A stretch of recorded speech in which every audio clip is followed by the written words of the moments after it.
Hi, my name's John Twigg here on Access TV, and I've got a special show today with a very special guest, Faye Leung, a lady who needs no introduction. We're talking about Lunar New Year, also called Chinese New Year. Faye, thanks for coming. It's a pleasure to be here. Welcome. So, I understand it's the year of the monkey, but Yes. some people say it's the red monkey. What's the difference? A monkey is a monkey. Okay.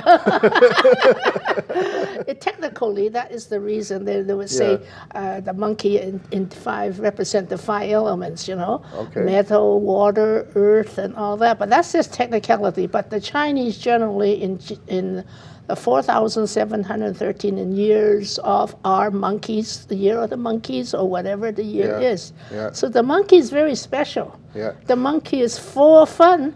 Now, you were born in Victoria, I Yes. think, yes. When you were a kid, Yes. did you do Lunar New Year? Oh, every year. But in those days, mostly the Chinese family privately celebrate the Chinese New Year. Yeah. It got expanded very hugely with the immigrants' arrival from the Orient, such as Hong Kong and so forth, and more so with China.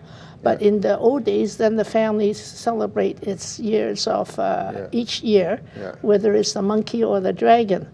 Well, I grew up in West Vancouver, so I know that because there's so much Chinese culture in Vancouver, I know a little bit, but I don't know a lot. What's special about the monkey year as opposed to, say, the ox? Well, the monkey is special. Why? The monkey is so active. Is it smart?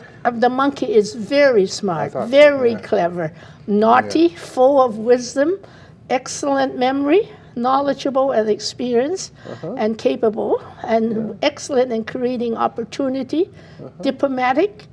All those wonderful things the monkey is, the monkey are. So maybe I'm a monkey too. Well, I know you're a diplomat. You know, you're in the. Are you still in the Corps? Honorary Consul General for Guyana, and then also Ambassador for China. But the monkey is very important. So, what are you going to do personally? For Chinese New Year? Oh, there's lots of activities nowadays. In the old days, it wasn't. It's like New Year's Eve is a family gathering, like New Year, like Christmas Eve, you know? All family get together and everybody gets special clothing, new clothing, and then the young one, before they're married, they get lucky money, like we call it li si in the old days, but now they call it in a new terminology as a red envelope, meaning lucky money in it. Yeah. Is there special food? Oh yes, definitely. For the monkey or just every New Year? For the blessing of the New Year. Just the blessing of the New Year. Special food with meanings, such as lettuce is prosperity forthcoming, oyster for good things, and siu choi, which you call it, which is long life. And fat choy is for posterity, and gum choy, that's for money. So all those ingredients has its own meaning that you put it into a dish or soup for the New Year's Eve, and then gathering the family big feast. But the feast is New Year's Eve, and then the Chinese New Year on the Chinese New Year day. But that day is actually meatless. It's more a vegetarian. Oh, interesting. And then it goes on to the second day and the third day. Then that's the different food. Of course, chicken with the heads and tail, meaning good beginning and good ending, with all those omens in it as well. So Chinese New Year was a very important event among the Chinese. But now they celebrate hugely. Yeah. Now, the Western culture has a horoscope with astrology in it, and, some people can predict things. Is it the same with the Chinese horoscope? Yes. There's 12 animals, and each animal, that's what they were predicting of what the year should be or what the year will be.